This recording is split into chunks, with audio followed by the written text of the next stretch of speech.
Olá, nesse vídeo eu estarei apresentando o BDD Manager, uma ferramenta para gerenciar testes comportamentais.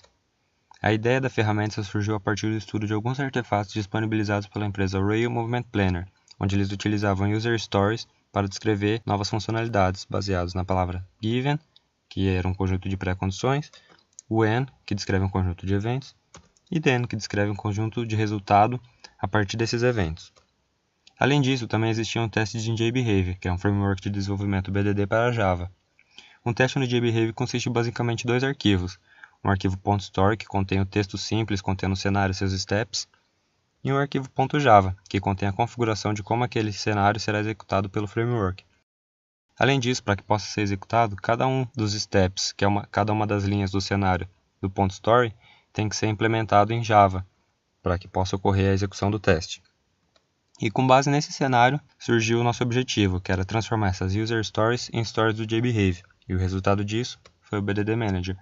E agora eu estarei apresentando um pouco da ferramenta para vocês. A ferramenta é dividida em 3 seções. Aqui do lado esquerdo temos as Stories, onde a gente pode pesquisar pelo nome delas, abrir para consulta, e serão exibidas aqui no meio. E do lado direito temos os Steps, onde a gente também pode pesquisar ou filtrar por algumas categorias pré-estabelecidas aqui. Então, no caso, se a gente abre uma Story, ela exibe um cenário por vez. Aqui tem uma combo box onde ela exibe um cenário por vez. A gente pode consultar, inserir novos steps, alterar os existentes e salvar, clicar aqui para salvar. No caso aqui eu não vou salvar. E uma coisa importante de se dizer é que esses artefatos eles são buscados diretamente de algum projeto escolhido pelo usuário. Então, no caso aqui, se o usuário escolher um projeto que no caso que nem eu deixei, um projeto sem nenhuma story, ele não tem nenhuma story, eu deixei aqui a pasta para a gente ver que ela está vazia, ele trabalha com ela individualmente. Então aqui a gente pode criar uma nova story, né? Inserir um novo cenário para ela, então aqui eu vou colocar novo cenário, aí ele foi criado. Eu posso inserir steps embaixo aqui, criar alguma coisa, ou given, step inexistente, por exemplo, é um step que eu estou acabando de criar que ainda não existe. Ela pergunta se eu quero manter as alterações, eu falo que sim. E ele é grifado em vermelho, mostrando que esse step ainda não existe. Eu posso inserir steps daqui e alterar os parâmetros depois da forma que eu quiser. Então aqui eu posso colocar 12, certo? E manter. E aí quando eu salvo aqui, antes de eu salvar, eu gostaria de mostrar que no caso, o último step é esse exemplo aqui, né? Esse step inexistente, ele ainda não está aqui.